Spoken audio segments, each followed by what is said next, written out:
Take a quick pause. Did you know that over 90% of you watching haven't hit the subscribe button yet? If you're enjoying this video, take a second to subscribe and hit the like button. It helps us bring you more gripping stories every day. Also, we'd love to know where you're watching from. Drop your city in the comments so we can see how far our stories are reaching. Your support really keeps us going. Now, let's jump back into the video. Daniel Mercer was a man of quiet elegance. Everything about him, from his tailored suits to his composed demeanor, spoke of a life lived with intention. He was a husband, father, and the CEO of a growing technology firm. To the world, Daniel and his wife Elena were the picture-perfect couple. They had two children, Sophie, aged 10, and Ethan, aged 6, who adored their father. Daniel's family was his world, and he had built his life around them. It was a Wednesday evening when Daniel's world began to fracture. He had come home late from a meeting, as he often did, and quietly entered the house. The muffled sound of Elena's laughter floated from the living room. At first he smiled. It was good to hear her laugh. But as he stepped closer, the words she spoke into the phone froze him in place. "Of course I miss you," she whispered, her voice light and playful in a way Daniel hadn't heard in years. Daniel's at work as usual. He never suspects a thing. The blood drained from Daniel's face. He stood there just beyond the doorway, listening as his wife, the woman he had loved for 15 years, spoke intimately with another man. For a moment, his world tilted. The instinct to confront her, to demand an explanation, surged through him. But instead, he quietly turned and left the house, his heart pounding. He needed time to think, to process what he had just heard. He drove aimlessly for an hour, his mind a storm of emotions. Anger, betrayal, and pain swirled within him, but overriding it all was a single, unwavering thought. My children. When Daniel finally returned home, Elena was in the kitchen, humming as she poured herself a glass of wine. She greeted him warmly, her smile the same as it had always been. He kissed her cheek and acted as though nothing had changed, but everything had. In the days that followed, Daniel began to observe Elena more closely. He noticed the subtle changes, the way she guarded her phone, the mysterious errands that kept her out late, the distant look in her eyes when they were together. She thought she was being discreet, but to Daniel, every detail stood out like a beacon. Instead of confronting her, Daniel channeled his energy into a plan. He consulted with his lawyer discreetly, ensuring that he understood his rights and how best to protect his children and his business. He began documenting everything, dates, times, and suspicious behaviors. It was methodical, calculated, and heartbreakingly necessary. Despite the turmoil in his heart, Daniel made a point to be present for Sophie and Ethan. He read them bedtime stories, helped Sophie with her science project, and coached Ethan on his soccer skills. The moments he spent with them became his refuge, a reminder of why he needed to remain calm and composed. One evening, as Daniel tucked Sophie into bed, she looked up at him with wide, innocent eyes. "Daddy, you're the best," she said, wrapping her arms around his neck. His throat tightened. "I love you, sweetheart," he whispered, holding her close. The tension in the Mercer household grew, though Elena seemed oblivious to it. Daniel's calm facade never wavered, but inside he was a man divided. The woman he had once trusted above all else was now a stranger to him, and every day the weight of her betrayal pressed heavier on his heart. Still, he maintained his routine. He attended business meetings, played the role of the devoted husband, and kept his emotions in check. But at night, when the house was quiet, he would sit in his study, staring at the photographs of his family on his desk. He wanted to hate Elena, but the memories of their life together made it impossible. He didn't understand what had gone wrong, what had driven her into the arms of another man, and perhaps he never would. But understanding her reasons wouldn't change the reality. He had to act, not out of anger, but out of love, for his children, for the life he had built, and for himself. One evening, Daniel overheard another phone conversation. This time, Elena's tone was more serious, her words laced with frustration. "I can't keep doing this," she said. "It's too risky. He's always around." Daniel felt a grim satisfaction. His presence was making her uncomfortable, and that was exactly what he wanted. He didn't sleep that night. Instead, he sat in his study, finalizing the details of his plan. The confrontation would come, but it would be on his terms. He wouldn't let anger dictate his actions. This wasn't about revenge, it was about reclaiming his life and ensuring the future he wanted for his children. By morning, Daniel had made up his mind. The time for preparation was over. The time for action had begun. Daniel carried the weight of his discovery like a stone in his chest. Each passing day, he felt the strain of pretending, of wearing a mask so seamless that no one, not even Elena, could see the cracks forming beneath. But he knew he had to maintain the charade. The stakes were too high, and one misstep could jeopardize everything. He began to notice how routine moments in their lives now felt like calculated performances. Breakfasts with the family were an exercise in subtle observation. Elena would smile, laugh, and pass him the coffee as if their life was untouched by the shadows creeping in. Yet Daniel saw it all. The way her phone stayed within arm's reach, her subtle flinches when she received a message, the far-off look in her eyes when she thought no one was watching. Sophie and Ethan, blissfully unaware, filled their home with the kind of joy that could temporarily dull even the sharpest pain. Daniel clung to these moments like a lifeline. He made pancakes shaped like animals for Sophie, played hide-and-seek with Ethan, and told them bedtime stories with voices for each character that sent them into fits of giggles.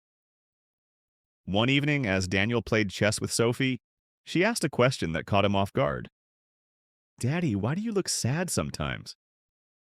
Her innocence struck him like a blow. He paused, then smiled gently.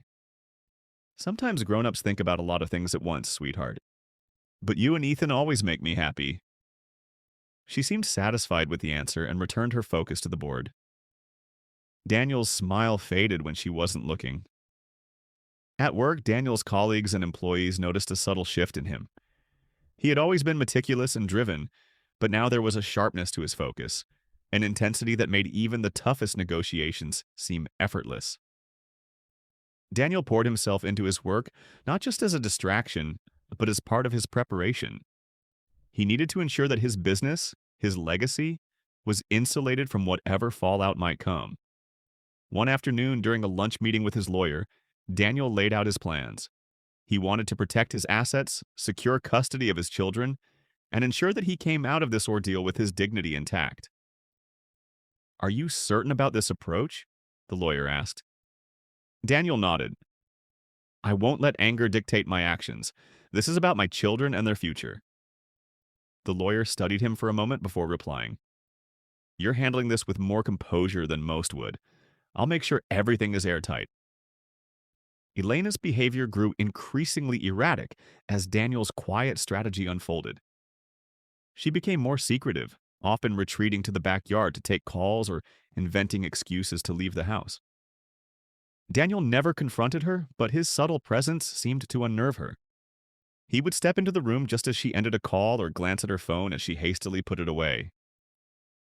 One evening, Elena announced she was going out with friends. Daniel merely smiled and nodded, offering no resistance. After she left, he tucked the children into bed and waited. An hour later, he got into his car and followed her. Daniel had never imagined himself in this position, trailing his wife through the streets of their town. He felt a mixture of humiliation and resolve. When Elena pulled into the parking lot of a quiet restaurant and stepped out of her car, Daniel parked at a distance and watched as a man approached her. They embraced briefly before walking into the restaurant together. Daniel stayed in his car, gripping the steering wheel tightly. He didn't follow them inside. He didn't need to. He had seen enough. The drive home was silent and heavy.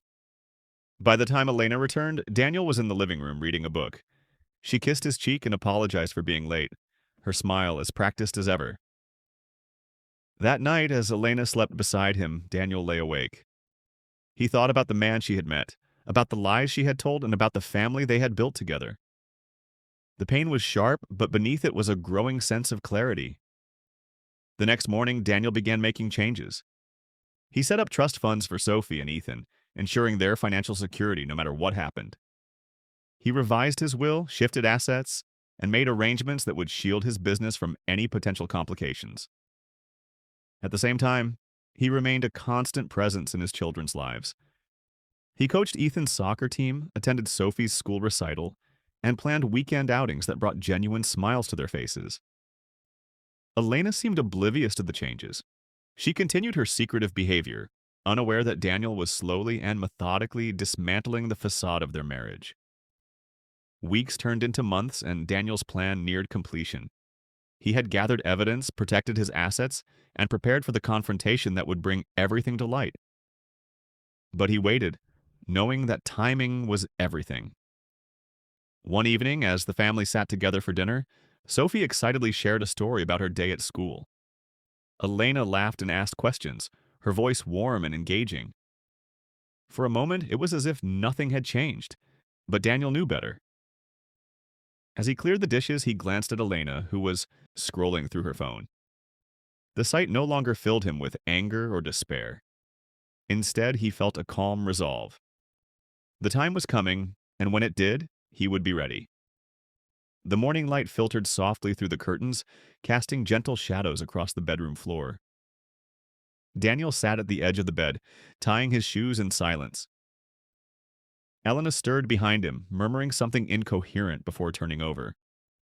For a moment he paused, watching her sleep, so familiar yet now impossibly distant. He stood and walked into the hallway, the sounds of little feet padding from the kids' rooms already starting to echo through the house. Downstairs, the scent of fresh coffee and the soft crackle of eggs frying filled the kitchen. Ethan rushed in first, eyes bright with the energy only a 6-year-old could have at that hour. "Daddy, I dreamed I was a dragon," he exclaimed, arms outstretched. Daniel smiled and caught him mid-run, lifting him easily. "A dragon? Were you the scary kind or the friendly kind?" "The friendly kind, but I still breathed fire." Ethan beamed. "Sounds powerful," Daniel said as he set him down. "You're just the kind of dragon I'd want around." Sophie entered a moment later, clutching her notebook. "Daddy, can you help me review my spelling words before school?" "Of course, sweetheart. Let's do it after breakfast." They sat together at the table, the three of them forming a small circle of warmth and laughter. Daniel knew these moments were the core of everything. No matter what came next, this, his children's peace and stability, was the one thing he would not allow to be compromised. Elena entered the kitchen last, her movements slightly rushed, her eyes flicking between her phone and the coffee pot. She greeted them with a casual smile and a kiss on Daniel's cheek, which he received with his usual calm. Nothing in his expression betrayed the miles he had walked within his own mind. Later that day, after dropping the children off at school, Daniel made a call. It was brief, purposeful. Arrangements were finalized. He had chosen the date, the time, the place. There would be no dramatics, just clarity. A quiet, inevitable end to a story that had already ended long ago. That evening, as Elena prepared dinner, Daniel stood by the window watching the sun dip below the horizon. The house, bathed in golden light, looked peaceful, like a portrait. But portraits lie. They are only snapshots, frozen impressions of a truth already gone. "Elena," he said softly, still facing the window. She looked up from the stove. "Hmm?" "We need to talk, not now. This weekend, just you and me." She hesitated, then nodded slowly. "Okay, what's it about?" He turned to face her, his eyes steady. "It's important, that's all I'll say for now." The weekend arrived quietly, as if the world was unaware of the shift that was coming. Daniel arranged for the children to stay with their grandparents. He packed a small bag for them, making sure Sophie had her sketch pad and Ethan his favorite dinosaur toy. "Are you and Mommy going somewhere too?" Sophie asked as he zipped the bag shut. "No," Daniel said gently. "Just some things we need to talk about. But we'll all be back home soon." He hugged them both tightly, breathing in their innocence. Then he watched as their grandparents' car pulled away, the weight of what lay ahead settling fully on his shoulders. Elena was already dressed when he came back inside. "You're being very mysterious," she said lightly, but there was a tension in her voice that hadn't been there before. Daniel offered a small smile. "Let's sit." They sat across from each other at the dining table, the same one where they'd shared anniversaries, birthday dinners, and holiday toasts. It was silent for a long moment before Daniel spoke. "I know about the affair," he said simply. Elena froze. Her eyes widened slightly and her breath caught in her throat. "Daniel, I've known for a while," he continued, his voice calm and even. "Since that night a few months ago. You were on the phone, I heard you." She opened her mouth to speak, but no words came. He held up his hand gently, not to accuse, not to silence with force, but to ask for a moment of uninterrupted honesty. "I didn't confront you because I needed time. To think, to prepare. I wanted to act out of clarity, not emotion. Because we have children. And because I still wanted to believe that there was a way to do this with dignity." Tears welled up in Elena's eyes. She looked down, her hands trembling slightly. "Why didn't you say something sooner?" she whispered. "Because I didn't want this to become a war," Daniel said. "I didn't want shouting, blame, or manipulation. I've been working quietly, protecting our children's future, preparing legally, emotionally. I needed to know that when this conversation came, I was ready." Elena's composure cracked. She began to cry, softly at first. "I never meant to hurt you, Daniel. I felt lost, unseen, and I didn't know how to tell you." Daniel nodded slowly, his gaze unwavering. "I'm sure you didn't. But what you did, lying to me, building something with someone else while pretending everything was fine, it changed things. Maybe we lost each other a long time ago. Maybe we both stopped trying in different ways, but this was a choice, and it was yours." Silence filled the room, the kind that settles deep and makes people fidget because it says more than words ever could. "I'm not here to punish you," Daniel said at last. "I'm here to say that it's over, the marriage at least. We'll separate. We'll co-parent. I want to do this peacefully for the kids and for ourselves. But I won't pretend anymore." Elena wiped her face, nodding, though her eyes showed a pain that was raw and unfiltered. "I understand," she said quietly. "And I'm sorry." "I believe you," Daniel replied. "But apologies don't undo choices. They just acknowledge them." He stood and walked toward the kitchen, poured a glass of water. The air felt heavier now, but it was no longer suffocating. It was the weight of truth, settling into its rightful place. Later that evening, Daniel stepped outside, standing on the porch and looking up at the stars. The house behind him was silent. For the first time in a long while, he felt something close to peace. Not happiness, not yet, but peace. He knew the road ahead would be long. There would be difficult conversations with the children, moments of grief and regret. But there would also be healing, growth, a future built not on denial or illusion, but on honesty. And he would be there for his children.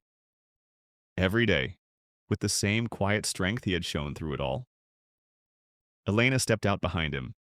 They stood there together, not as partners, but as two people who had loved and lost, and who would now begin the slow, painful work of reshaping their lives. Daniel didn't say anything. He didn't need to. The silence between them was no longer about avoidance. It was understanding. And from that understanding, something new, something honest would begin.